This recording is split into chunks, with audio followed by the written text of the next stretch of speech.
Hello, everybody. Thank you so much for joining me today for our career readiness session on transitioning from the military into a new career. So today's career readiness webinar is on transitioning from the military into a new career. I'm kind of doing an overview on the whole process, so not everything will apply to every single person, but I am confident that each person will get something of use out of today's presentation. So thank you all for being here today.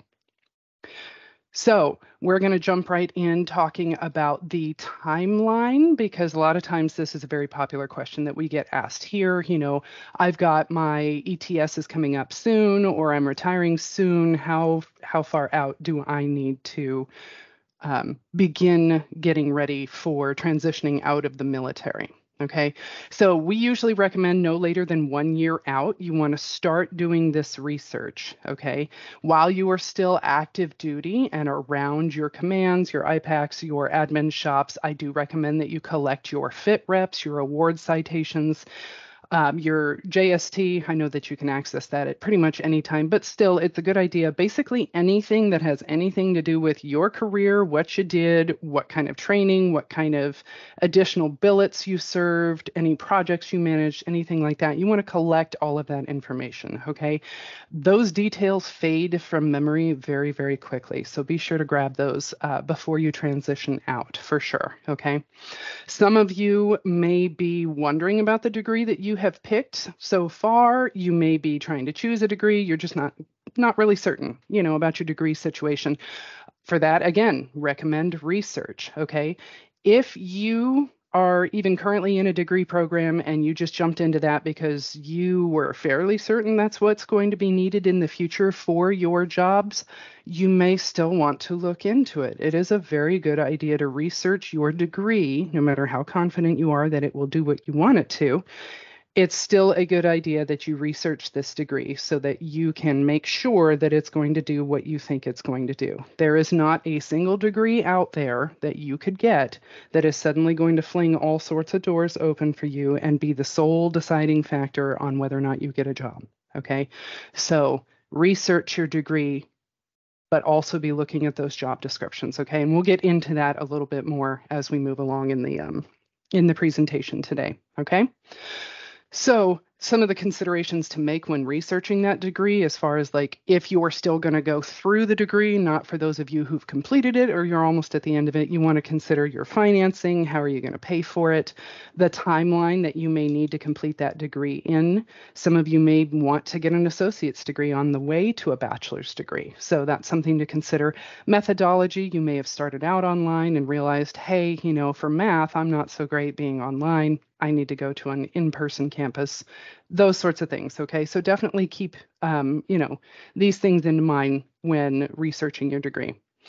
All of you who are going to be getting out of the military sometime really soon or within the next year or so, hopefully, the career change that you are going to experience is going to be a change no matter what you do. So whether or not you are going to stay in the same field that you had in the military, or you want to never do that thing again and you want to look at something else, you are going to be experiencing a career change. And there are a lot of considerations that go along with that. I know that they have the TAPS classes, the separation classes, those are fantastic, but those also don't tend to happen until you're further along in your transitioning process. So towards the end of that year, right, that we recommend. So please, you guys, please start your research 1 year out. And if you are not sure what that research needs to look like, definitely reach out to us. That's how we can help you here. But we're also going to talk, generally speaking, about what do I mean when I say research your job that you want to get someday, okay? Before starting out, or I mean, even if you're in the middle of it right now, you guys create a filing system. However your brain works to retain the information that you are going to need to have, please create a filing system that works for you, okay? Search in your desired area. So it's not often that you actually PCS or ETS out of where you currently are, and that's exactly where you're going to go right into work. So be sure to research the desired area where you want to eventually settle down and work in. What industries are in that area? That's a very good idea to have something in mind so that you get an idea of, okay, what is the likelihood that I'm going to find the type of job that I want to do? Or for those of you who are going, well, I don't want to do what I've been doing for the last 5, 8, 10, 12 years. I want to do something else. What might that be? The industries that are primary in your job area in where you're going to end up, those are obviously going to have more opportunities for you. Okay. But keep in mind, let's say it's logging. Okay. That does not mean that each and every single one of you has to go into logging and be the actual person who cuts down the tree.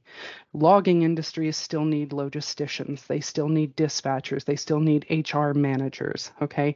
So do become familiar with the industries in your area as far as researching what your job market might look at, but don't limit yourself before you've looked at something. Okay. If you have a question or are assuming something, definitely check it out. Okay. Don't forget about those smaller employers. So yes, we can get, rose-colored glasses. We can be, get blinded by the halo effect, the big, shiny, awesome employers out there, but don't forget about the smaller ones as well. Okay. Many of those people are looking for great qualified candidates. Many of them are prior service members who are launching their own business or who have launched their own business. The smaller employers are also a really great resource for you guys to check out. So don't just focus on the big signs you see on the side of the road. Some resources to help you with this research: the Occupational Outlook Handbook, or OOH, and you can literally Google it by either of those two things. That is a website that is hosted and run by the Bureau of Labor Statistics, so you know that it's a legit website and a good place for you to get your information from. Okay, the Occupational Outlook Handbook is great for people doing initial research, but also some follow-up, more complicated research. Okay, that initial research may look something like state and area data. That will be in the Occupational Outlook Handbook. It might be, thank you, Ro. Ro has dropped a link to that in the chat. Go ahead and save that, but please just, focus on the presentation for today and then play with the link afterwards. Okay. But you can find state and area data. Like I said, you may not know, I want to be a blah, blah, blah, and I have no idea what those people need to know how to do. That's also where you can go to generally find out that information. What education is required? Are there licenses or certifications required? Occupational Outlook Handbook can help you out with that, as can also Career One Stop. Career One Stop also has a section on it that is for veterans in particular, and it's called My Next Move for Veterans. So Career One Stop is also an excellent resource for veterans, their family members, transitioning service members, and honestly, even people that have never touched the military. But since we're military themed today, Career One Stop, Occupational Outlook Handbook, both of those are also for our military affiliated people. The business section of the local media, also look into your local media. This is, I know it's kind of kicking it old school, going back to newspapers and things like that, but even online, the newspaper sections. So the business section of local media, you're not just looking for job announcements and things like that. You're looking at who's in the media, who recently secured a merger, who is looking at expanding their semiconductor operations in your area, that sort of thing. Okay. So this research gives you an idea of who are the movers and shakers in your area, what's coming down the pike. Maybe in a year, they're going to put up a new operations plant and you happen to be getting out in 11 months. Guess what? That's totally going to work out for you time-wise. So be sure to check out and just kind of keep abreast of the activities in the business section of your local media for the area where you want to settle in. Also, Chamber of Commerce. Okay, there is a national Chamber of Commerce, but then each state and maybe even each larger city also has its own Chamber of Commerce. These can be excellent resources for looking up not only kind of jobs and markets in the area, but also what are some of the networking events that the Chamber of Commerce hosts. Oftentimes they'll do something like that, and it may be small business related, or, for instance, it will be mixers. The whole idea is getting people all in the same room who are trying to improve their employment circumstances, okay? Whether it's grow their own small business, find a job themselves, grow their network, expand into a different market, etc. So don't forget about your Chamber of Commerce, okay? These are all excellent resources for your research. So as you're doing this research, let's say that you have come up with a job title and this is the job title you want to have. So you start researching according to job title. You start just looking for jobs according to that job title. Something you should note, if you've not observed it on your own already, is that those job titles can be different between employers. Okay. In order to capture that information, though, be sure to read through it and make sure that they're similar and at the same level. Okay, but make note of those different job titles that you're seeing so that you can expand your job search. So you're not just searching for machinist level 1. It could also be, I don't know, rotor technician repairman or something like that. So be sure to read through the job descriptions themselves and make sure that it's at the same type and level, but make note of those job titles so you can use more than one thing when you are going to your job boards that you're using to search. Okay. If you want to expand your search using onetonline.org, that is a really great way to put in your job title. And then at the very top of that, when it brings up that job title and all the details and all the cool info they have for it, at the top of that page, they actually give you a sampling of the different job titles they've seen used for that same job title. Okay, so that can be a place where you can go to say, okay, well, what else do they call these things? If you're just beginning your search and don't have a whole bunch. Okay. Job boards, you definitely want to use different job boards when looking through these job titles, and I have some recommended there. So general job boards like Indeed, Monster, ZipRecruiter.com, things like that. The university job board, we have a job board here called Career Link, and it is also where we are hosting and building out our entire digital online Career Center. So very super cool. Okay. If you've not been into our Career Link just yet, please do go in there and build out your profile to its maximum to benefit from it to the best of its capabilities. But definitely check out Career Link. So industry-specific job boards that I'm talking about, that's, for instance, ACES Online. So ACES International is a very large professional organization for security management, security, a little bit of criminal justice, things that have to do with security. So I always recommend to my students, go to ACES's, you know what I mean. Go to their job board and look at what's available out there. Even if it's not in your area, it still gives you an idea of, okay, so within security, these are the different types of jobs that I see that are available, that other people consider to fall under this umbrella, et cetera. So these can be good places for you to go and get that information and find those specific job announcements that you want so that you can gather that intel to see how you're doing qualifications-wise. That ACES site out. Nate, yes, so ASIS. International.org. I think that's the website for it. But yeah, you can Google ACES International, ASIS. Okay. Again, for security management, things like that. If you are into psychology, definitely going to be a different job board I would point you towards. Okay.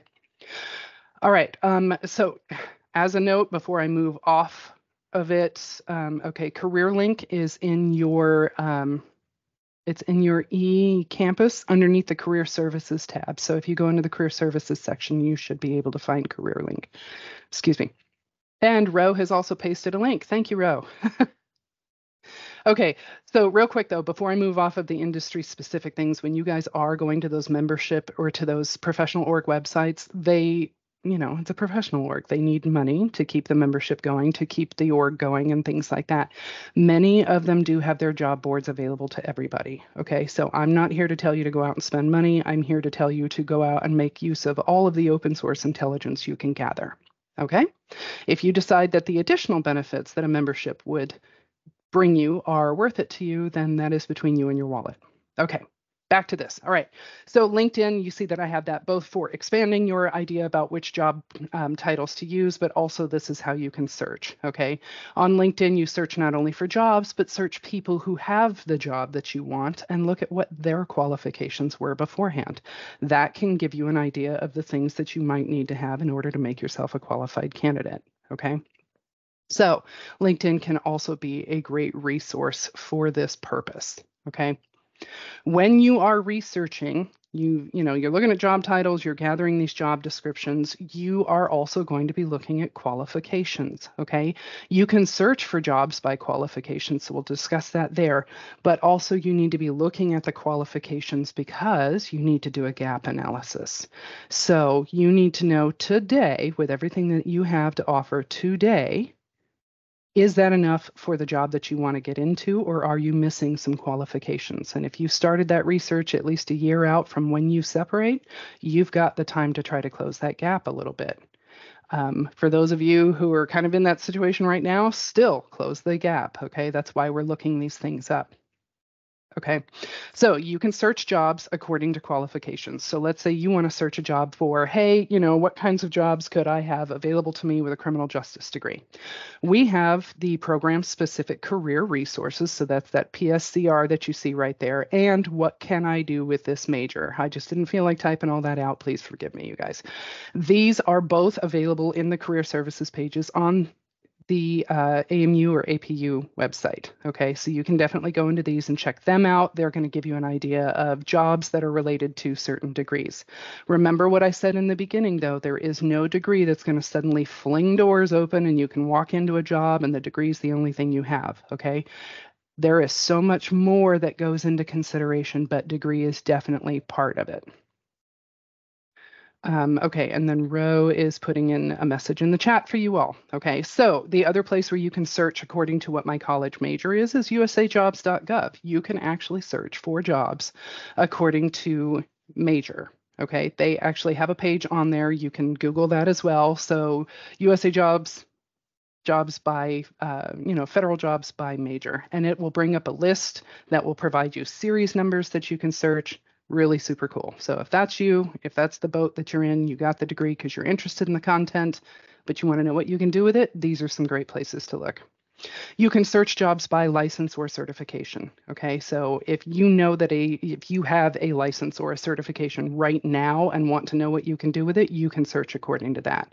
I do want to take a minute though to talk about what the difference is between certificate versus certification. Okay, if you are currently in a certificate program with a junior college or a university, that is a certificate. That is about 6 courses that are designed to be an academic deep dive into a topic. That is not an industry certification.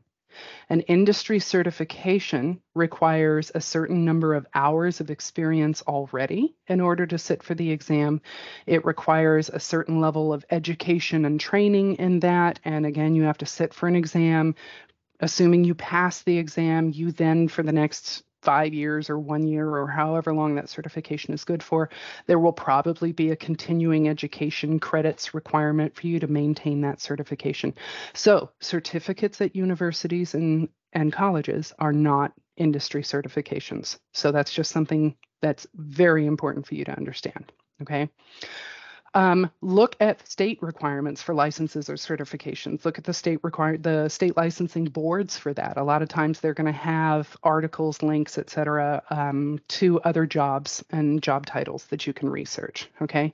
The industry requirements, you can find those in the job descriptions and on professional organization websites. So looking at those job descriptions, let's say that, you want to be, we'll say aircraft mechanic 1. Okay. You went out and you found 5 to 10 job descriptions related to that, and you're comparing and contrasting them. Whatever most or all of them say that you need to have out of those like 10-ish job descriptions, you know that that's probably pretty reasonable for you to expect to be able to have that. Okay. So that's a good way to do that gap analysis and use that information that you are gathering not only for today, but in the future as well. Okay. And then Onward to Opportunity, if you guys have never heard of that, Onward to Opportunity is a really great resource for service members and military spouses. They will pay for 1 certification per person. So definitely choose what's going to work the best for you. And the way you would have an idea of that is, again, gathering those job descriptions. Okay. The job descriptions for the thing that you want to do are usually going to tell you what the employer wants you to have or be able to get real quick once you've been employed by them. Okay. So onward to opportunity, they have other opportunities that are available through that as well. So definitely Google that, take a look at it. It's a really excellent resource. But again, only one certification. So choose well, because they can be expensive. Okay. You can also search jobs by experience. So transferable skills for those of you who may be switching from one entity, or not entity, but from one identity, one job type to another. Okay, look for transferable skills. Maybe you have direct experience, maybe you have indirect experience, but that can be a way that you actually search for jobs. If there is something that is very specific that you know how to do, put that in there into a job board and see what bounces back. Okay. Ways to get more experience while you are still serving. Lat move, billets. Okay.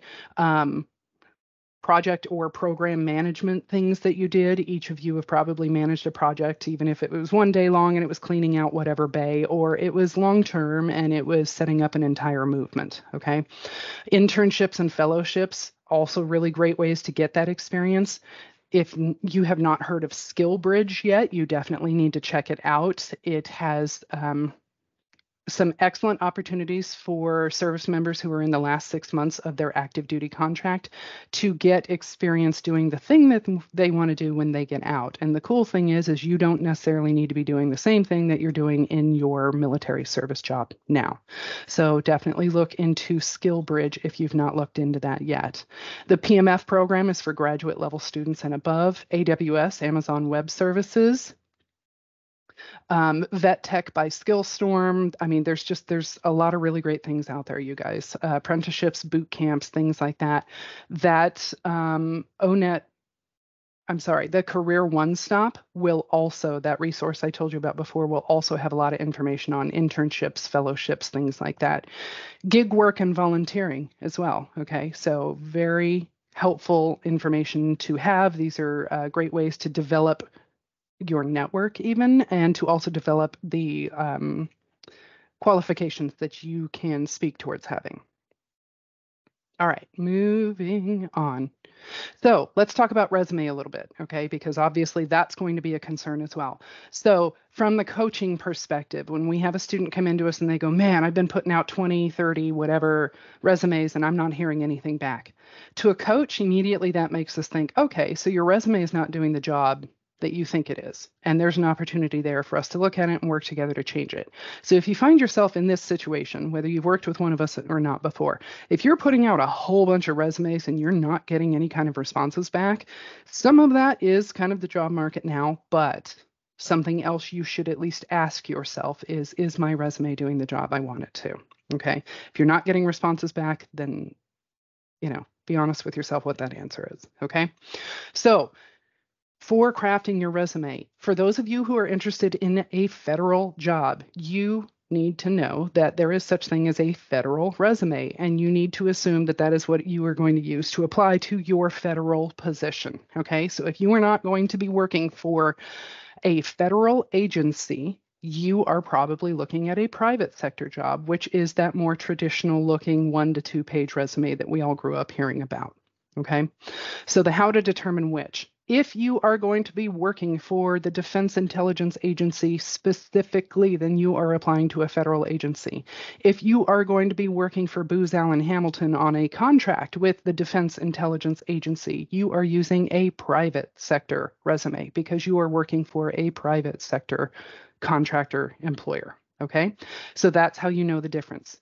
You may have noticed I have the FBI asterisk here. That is because for those of you interested in FBI jobs, if you go to fbijobs.gov, you will see that they very helpfully provided a resume template and a resume writing guide. That is for the FBI only. I have seen where people have used that same template for applying to other federal resumes. They have not followed back, or federal positions with other agencies.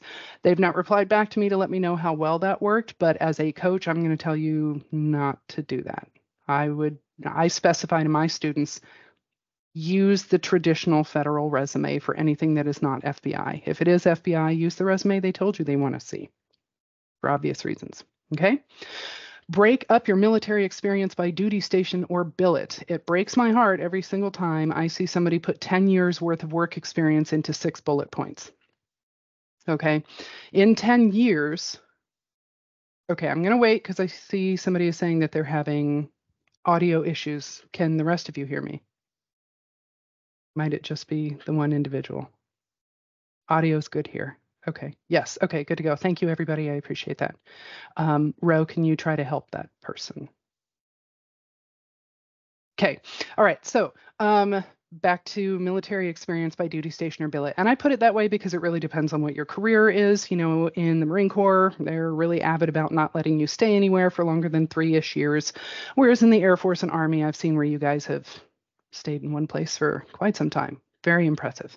So anyway, break it up according to duty, station, or billet, whichever works best for you to demonstrate your story of the progression of your duties, responsibilities, and influence. Okay. So if you have 10 years of experience working at 3 different duty stations or 3 different billets or whatever it is, break all of those up into 3 different entries. Okay. So that you guys can show us, your readers, how you have progressed with your responsibility and your influence. You know, yes, you got promoted rank wise, but also, did you take on a billet? Are you doing something extra? Are you running a shop? Are you now the XO? Things like that are better represented in a resume that breaks it up that way. Okay. Still, no further back than 10 years. Private or federal, doesn't matter. Don't really go back further than 10 years because is that experience still even relevant with the rate of transition today, with the way technology changes? Okay, so I'm going to say no further back than 10 years. There might be some extenuating circumstances, but statistically, it's probably not you. So just no further back than 10 years. Okay. Again, like I said, gather your fit reps, consider the accomplishments and achievements you've had within roles, and think about your ribbons and medals. There's another asterisk here, and this is because it is very common for military members to just give us a list of their military ribbons and medals and citations and everything at the end of their resume. If I weren't a veteran, I wouldn't know what 99% of those are. Okay. And even though I am a veteran and I do know what most of those are, I don't know what you did specifically to earn it. So therefore, it's still not really doing the work you think it is by appearing on your resume. Okay. I recommend that you feature the ones that were individually awarded to you for some sort of accomplishment or achievement where you went above and beyond, where you did something uber super special that a future employer is going to want to know about you. Okay. So it doesn't matter if it, you know, obviously it was for a military centric thing. Did you go above and beyond and improve something? Did you reduce the cost of something? All of those things are important. Okay. So talk about that rather than just saying, I got the blah, blah, blah medal. I got the blah, blah, blah medal for yada, yada, et cetera, thing that is relevant to the job that I'm applying to. Okay.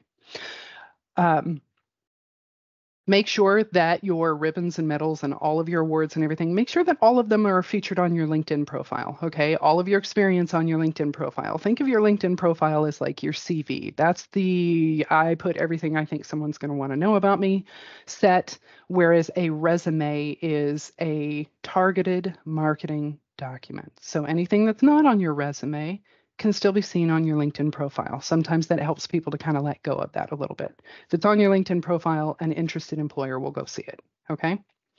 And then finally, I have here the master version versus tailoring. You do want to create a master version of your resume. Again, let's say you want to be an aircraft mechanic. I'm sure that there's specifics to that, but aircraft mechanic, I'm going to tell you, you want to make an entire like master version resume for that. And that thing could be 5 pages because you did it for a long time. You learned a lot of really super special things.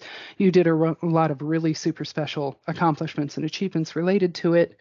But I don't need to know all of that when you go to apply to my one job. So I'm going to only want 1 to 2 pages of that information. Okay. Master version is the 10 pages that covers everything. The tailored version is that 1 to 2 pages thing. Okay. So if you have a master resume built out ahead of time, then when you are looking at the specific jobs, you have a lot less work to do when you go to tailor the job or the resume. Okay. So that's the difference there.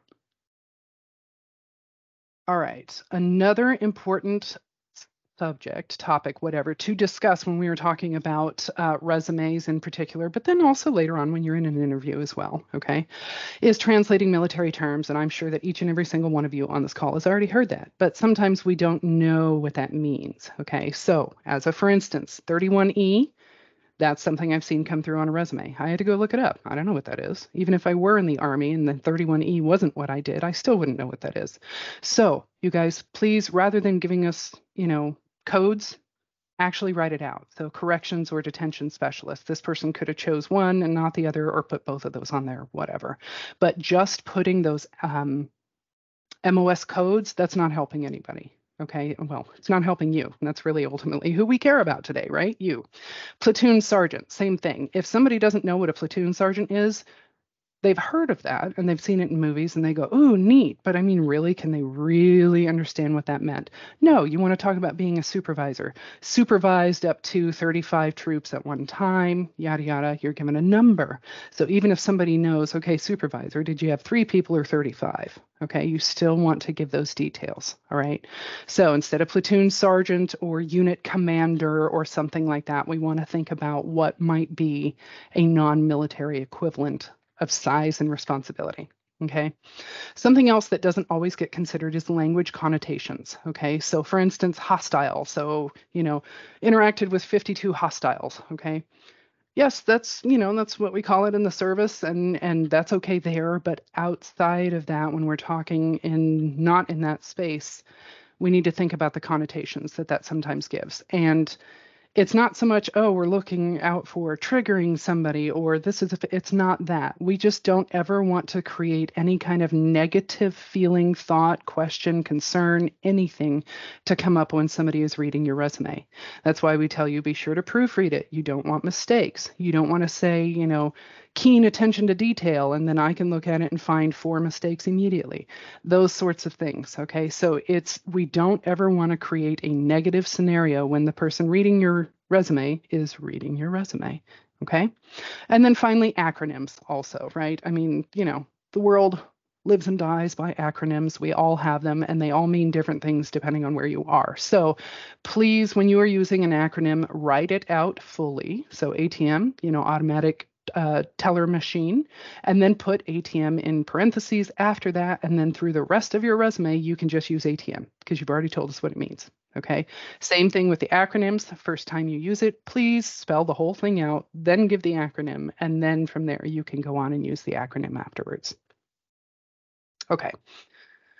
So resources for your resume. We have resume writing guides here available for you, both private sector and federal, and also a resume tailoring guide for those federal resumes, because there's a specific, when you're looking at the source material for federal resumes, there's specific areas that help you better than others, okay?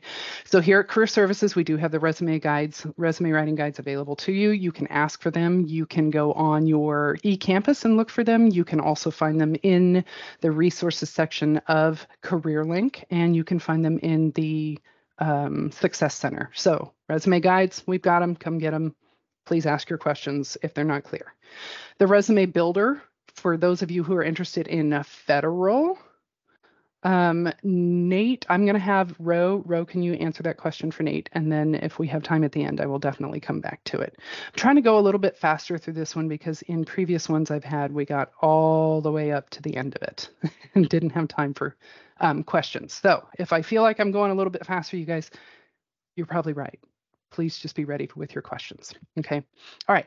So turning back, resume builder. Okay. If you are going for a federal position, we are always going to recommend that you use the resume builder on usajobs.gov. Okay. You have to create an account. It's free, so no big deal.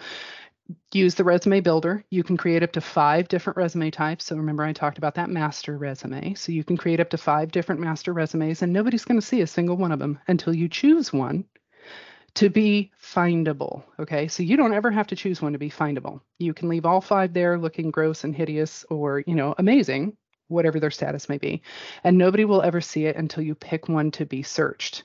If you don't ever want it searched, but you want to use one of those to apply to a specific position, you can do that too. So those 5 are just there for you to do what you want with them. They will not be public until you make it so. Okay. So Resume Builder on USA Jobs. I also put in here that they have webinars on the usajobs.gov main landing page. If you scroll down, you will see some featured events, and you will also see a button that says more events.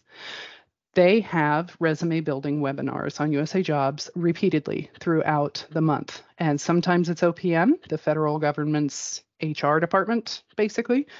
And sometimes it's hosted by individual agencies. Either one I would recommend. If it is hosted by an individual agency, really the difference is if they have to use an example, they're going to use an example from their agency. So like, here, take a look at this Department of Treasury job, because Treasury is hosting it. But the information they give you is still usually widely applicable to federal applications at large. Okay. Career Services Resume Review Program. So that does address that question that just popped up too. Yes, we do have a resume review program. If you already have a resume built and you would like to know if we have any feedback on it, please send us the .doc or docx version of it, so not PDF. Please attach it to an email to resumehelp@apus.edu, and please include your first and last name and the answers to 2 of your 3 challenge questions. Okay. We also have Hiration, and Ro is going to drop a link to that in the chat. I just know she will because she's amazing like that. There it is. Thank you. Hiration is a resume writing platform. It's external software that we have contracted to work with our students and alumni here. Okay, so Hiration is a really great way to get started on your resume because you can go in and pick out a template that you like. You can then enter your information into that template, and then it will use AI, if you want it to help you to polish up your resume content and just make it speak more towards what you might want to talk about. Okay. You can also go in there if you have a current resume and you can put your job description that you're interested in. You can copy and paste that into a box and then compare your current resume to a job description, and you get a matchability score. So the matchability, what you're shooting for is a matchability rate of 80% or above, because you want to be able to say that your content on your resume addresses pretty much everything they were asking for in that job description. Okay. So there on the Hiration website, you can also submit that resume. Once you're done with it and you want us to look at it, you can submit it for a review from one of us coaches, and we'll get it back to you within 7 business days. So there's Hiration as well. Okay. One thing I am going to say to those of you who are here present and listening, in Hiration, you will see there are options for colored resumes. We do recommend against the colored resumes because not everybody can see color. Not all systems can handle color really well. So we recommend against that. At the top, once you've clicked on one of those sample resumes at the top, many of them have the option to make it just black and white. So please do that. Okay. All right. Let's talk about networking, because you need to do that too. Now, tomorrow, forever. Okay. Networking. Who do you network with? Your coworkers, past and present, your friends, your family, basically anybody you meet that it wouldn't be socially awkward for you to let them know, hey, I'm searching for a job. Hey, I'm transitioning out. Hey, I'm moving back to Indianapolis. Who do you know? That sort of thing. Okay. So you want to let people know that you will be separating when, where, and what would you like to do? Ask them if they know of any leads. Have they heard of any jobs? Have they heard of any new companies moving in? Any upcoming opportunities? Do they know of, like, I don't know of any jobs, but I'm good friends with Randy, who is a recruiter in that industry. Do you want me to put you in touch with him or her? Things like that. Okay. Always ask someone when you are speaking to somebody about jobs and things like that, always ask them if they know somebody else you can connect with. So even if you're only talking to one person, if that person gives you 1 or 2 names, there's 1 or 2 more names of people you can try to talk to, or, Google, that sort of thing, et cetera, et cetera. So always ask somebody if they can point you to somebody else, okay, so that you can grow that network. Where do you do this networking at? Obviously in person, telling people things like that. On LinkedIn, you let people know, I'm going to be transitioning out, blah, blah, blah, time, day, not time, obviously, but blah, blah, blah, day, I'm looking for work doing yada, yada, Social media, do that on your social media pages. where you are comfortable, and career fairs. We have virtual career fairs throughout the year here. There are also virtual career fairs that you're going to be able to find on that usajobs.gov events page. There are also virtual career fairs you will find elsewhere. There are also in-person career fairs, internship fairs, apprenticeship fairs. Y'all, go to these events. Be ready to meet with employers, recruiters, be ready to talk to them, find out more about their company, what they're looking for, and how you can fit the bill. Okay? Grow your network, never stop networking. You never know where that next option or opportunity is going to come from. So on LinkedIn, specifically, change your status to open to work. Okay? So that will show recruiters that you are starting to look for work. I didn't put this on here, but I'm going to say it. Profile picture, you guys, profile picture. Have one. It will make sure that your profile gets looked at by more people. When somebody doesn't share a profile picture, it is not often clicked on. Okay, it's just thought to be, defunct, old, whatever. So profile picture. Okay, going further than that, I'm going to say profile picture not in uniform. What you're trying to show is that you are ready for the next thing. You don't need to show us that you're in uniform because it's going to say on your account that, you're Air Force, National Guard, whatever. Okay. So shoulders and up, look at the camera, look approachable. You don't have to have a big goofy grin on your face if that's not who you are, but you definitely don't need to be the Marine Corps boot camp graduation facial expression. Okay. Y'all know what I'm talking about. So look approachable, okay? Be in, professional attire. It doesn't necessarily have to be a suit, but it does not need to be your Raptors jersey, okay? So collared shirt, something that looks nice, head and shoulders up, looking at the camera, look approachable. Join military transition groups like the Veteran Mentor Network on LinkedIn. I mentioned that one in particular because I've been in there since like 2016. It's got a large population of people in there all the time. There's constantly people in there helping each other. It's a group that I feel comfortable recommending. Okay, there are others. I just haven't been in them as much, but Veteran Mentor Network can be very, very helpful. But just like your fellow service members, you know that there's the ones you can rely on and there's the ones that you don't talk about at dinner. So, whenever you are reaching out to anybody in any capacity, do just consider the source. Okay, always consider the source. Do they know what they're talking about? Do they have a right to give you the information they're giving you? Okay, so just keep that in mind no matter who you're getting your info from. So connect with and follow target employers, their recruiters, interest groups you may have. Oftentimes recruiters will post something like, hey, stay tuned. Next week, we're going to have blah, blah, blah, or 6 positions open up in Cincinnati, things like that. So connect with these employers, these recruiters, start learning from them, start following them. Resources on LinkedIn and setting up your LinkedIn profile. Again, Success Center. Again, Career Link. The LinkedIn Help Center, though, also is a very excellent place to go for obvious reasons. They're going to generate the videos and the how-tos and the things like that to show you how to do anything, especially when they have something new come up. Okay. As veterans, transitioning service members and or spouses, also be aware that LinkedIn does have some premium things that are available to you for a year. There are stipulations, there are limitations, so definitely look into that and choose that year that you use it wisely. If you're going to still be in the service for another 3 or 4 years, you probably don't want it to be on premium just yet, okay? Thank you, Ro, for adding that in there. So that is LinkedIn. We are going to finish up the presentation part with career fairs, okay? And then we will move to the question and answer session, and I will hang out for a bit. Okay, so career fairs, like I said, we have career fairs here all the time. I saw where Ro put our Splash That page in there. That is a way to see our upcoming events. In addition to our career fairs, we also have group coaching sessions. We have these, the career readiness sessions, job search basics, things like that, employer information sessions, networking opportunities. So keep that link, the Splash That page, keep that handy. Also, Career Link, we are posting a lot more under the events tab in Career Link, so check that there too. Okay. All right. So career fairs, prepare. When you are gonna go to a career fair, research the employers ahead of time and be ready to talk about specifics, okay? So career fairs want you to come. They want you to know who's coming because they want you to look ahead of time at the employer's websites and look at what positions they have available. What's their mission? What's their market? Where are they? Are they global? Are they only in Texas? Where are they? Know about the employers who are going to be there ahead of time and look for a job that you might like. Now, let's say that you do find one and they have that aircraft mechanic position available, but it's only in Kansas, and you're never going to move to Kansas because you love living in New Jersey.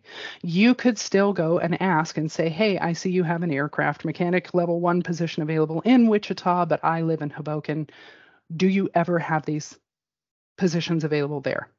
Okay, so you are still going and talking with the recruiter. You're still showing that you have done your research, and that recruiter may be able to point you to either a different recruiter in their organization that does handle that area, or let you know up front, like, yeah, no, we're never there. Okay, so prepare, be ready to come having done research and knowing what it is you want to ask these people. You don't ever want to show up to a career fair and go, hi, what do you do? It happens all the time. And I don't think that there's a single recruiter out there that likes it, much less is impressed by that approach. Okay, so you don't want to do that. You want to know what that company does before you approach. Okay. For your presentation, have your resume ready, okay? If it's a virtual career fair, obviously you're going to have a virtual resume. If it's an in-person career fair, you're going to want printed out copies, but also LinkedIn has this option now where you can put out a URL and you actually, or a QR code, QR code, and you guys can actually scan each other's QR codes. Pretty cool. So you can do that, okay? Do have a digital version ready, okay? So appearance, obviously be dressed and ready. If it's in person, you want to be dressed fully to the nines. If it's online, I'm going to say professional from the waist up, but definitely don't stand up or move back. Okay. So be ready, be dressed the way that you want that person to perceive you. Okay. So if it is for a Fortune 500 company, yeah, you're going to want to wear your best stuff. Okay. If it's for maybe Orange Theory Fitness, maybe you get away with more of a collared shirt situation or a polo, that sort of thing. So just be ready, okay? Look professional, look put together. Post-event, connect with the recruiter, connect with everybody you talk to, because again, you never know where your next opportunity is coming from. So get back on LinkedIn and connect with those people. Hey, Tom, nice to meet you again. You and I met yesterday at the AMU, National Security Virtual Career Fair. We talked about A, B, and C, and I'd like to connect so I can keep up with you, and then just start keeping up with those people. Something else to know about recruiters is they move around a lot. So they might be working at AT&T this year, and 3 years from now, they're going to be at Booz Allen or something like that. So recruiters, you guys definitely connect with them even afterwards. If you guys talked and they said, hey, yeah, give me a call tomorrow, then obviously do that, but also connect with them on LinkedIn, bare minimum, every person you talk to. Okay? All right. Thanks, everybody. I'm going to go ahead and shut it down now. Have a good day.